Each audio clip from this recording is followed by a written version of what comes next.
ನಮಸ್ತೆ ನಮಸ್ಕಾರ. ಹೇಗಿದ್ರಿ ಎಲ್ಲರೂ? ನಾನು ಕೂಡ ಬೆಟರ್ ಇದ್ದೀನಿ. ನೀವೆಲ್ಲರೂ ಆರಂಭವಾಗಿದ್ರಿ ಅಂತ ನಾನು ಎನಿಸ್ತೀನಿ. ನಿಮಗೆಲ್ಲರಿಗೂ ಗೊತ್ತಿರ್ಬೋದು, ಬಿಗ್ ಬಾಸ್ ಪ್ರೋಮೋ ಶೂಟ್ ಕೂಡ ನಡೆದಿತ್ತು. ವಿಡಿಯೋಸ್ ನಿಮಗೆಲ್ಲರಿಗೂ ಗೊತ್ತಿರ್ಬೋದು, ಕಲರ್ಸ್ ಕನ್ನಡದಲ್ಲಿ ಬಂದಿದೆ. ಆದರೆ ಕಲರ್ಸ್ ಕನ್ನಡದಲ್ಲಿ ಬರುವಾಗ ಎಲ್ಲರಿಗೂ ಈಗ ಒಂದು ಕ್ವಶನ್ ಮಾರ್ಕ್ ಆಗಿದೆ, ಯಾರು ಆ್ಯಂಕರ್ ಅಂತ. ಯಾಕಂದರೆ ಸೀಸನ್ 1 ಸ್ಟಾರ್ಟ್ ಮಾಡಿ ಸೀಸನ್ 10 ತನಕ ಸುದೀಪ್ ಸರೇ ನಿರೂಪಕರಾಗಿದ್ದರು. ಬಟ್ ಈಗ ಸೀಸನ್ 11 ಎಲ್ಲರ ಮಂಡೆಯಲ್ಲಿ ಹುಳ ಬಿಟ್ಟಾಗಿ ಬಿಟ್ಟಿದ್ದಾರೆ ಅಂತ ಹೇಳ್ಬೋದು ಕಲರ್ಸ್ ಕನ್ನಡದವರು. ಆದರೆ ನಾವು ಒಂದು ಇಲ್ಲಿ ನೋಡ್ಬೋದು, ಕೆಲವರೆಲ್ಲ ಹೇಳ್ತಾರೆ ಅದು ಸ್ಮೈಲಿಂಗ್, ಅದು ವಾಯ್ಸ್ ಏನಿದೆ ಅದು ರಿಷಬ್ ಶೆಟ್ಟಿದು ಅಂತ. ಕೆಲವರೆಲ್ಲ ಹೇಳ್ತಾರೆ ರಮೇಶ್ ಅರವಿಂದ್ ಸರ್ನ ಬರ್ತ್ಡೇಗೆ ಇದು ಕಲರ್ಸ್ ಕನ್ನಡದವರು ಒಂದು ಚಿಕ್ಕ ಪ್ರೋಮೋವನ್ನು ರಿಲೀಸ್ ಮಾಡಿದ ಕಾರಣ ರಮೇಶ್ ಅರವಿಂದ್ ಸರ್ ಬರ್ಬೋದು ಅಂತ ಹೇಳಿದ್ದಾರೆ. ಬಟ್ ಈಗ ನಿಮಗೆಲ್ಲರಿಗೂ ಗೊತ್ತಿರುವಂತಹ ವಿಷಯ ಏನಂದರೆ, ಸುದೀಪ್ ಸರ್ ಇದು ಕೂಡ ಈಗ ಒಂದು ಪ್ರೋಮೋ ಶೂಟ್ ಆಗಿದೆ ಅಂತ ಹೇಳ್ಬೋದು.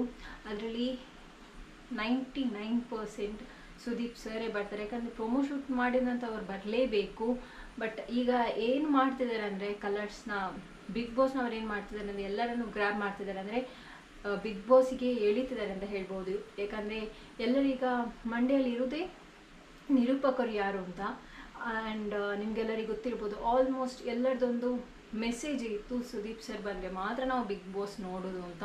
ಯಾಕಂದರೆ ಅವರದ್ದು ನಿರೂಪಣೆ ಅಷ್ಟು ಒಳ್ಳೆ ಇದೆ, ಹಾಗಾಗಿ ಅವರೇ ಬರ್ಬೋದು ಅಂತ ಹೇಳ್ತಿದ್ದಾರೆ. ಬಟ್ ಇನ್ನೊಂದು ಕಡೆಯಲ್ಲಿ ಏನಂದರೆ, ನಿಮಗೆಲ್ಲರಿಗೂ ಗೊತ್ತಿರ್ಬೋದು, ಸೆಪ್ಟೆಂಬರ್ 23 ತಾರೀಕಿಗೆ ಪ್ರೆಸ್ ಮೀಟ್ ಉಂಟು. ಅದರಲ್ಲಿ ಗೊತ್ತಾಗ್ತದೆ ನಿರೂಪಕರು ಯಾರು ಅಂತ.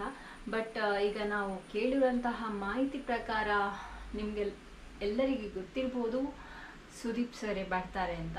ಬಟ್ ಇನ್ನೊಂದು ವಿಷಯ ಏನಂದರೆ, ಅಕ್ಟೋಬರ್ 2nd ವೀಕಿಗೆ ಯಾವಾಗಲೂ ಕೂಡ ಬಿಗ್ ಬಾಸ್ ಸೀಸನ್ ಸ್ಟಾರ್ಟ್ ಆಗ್ತದೆ.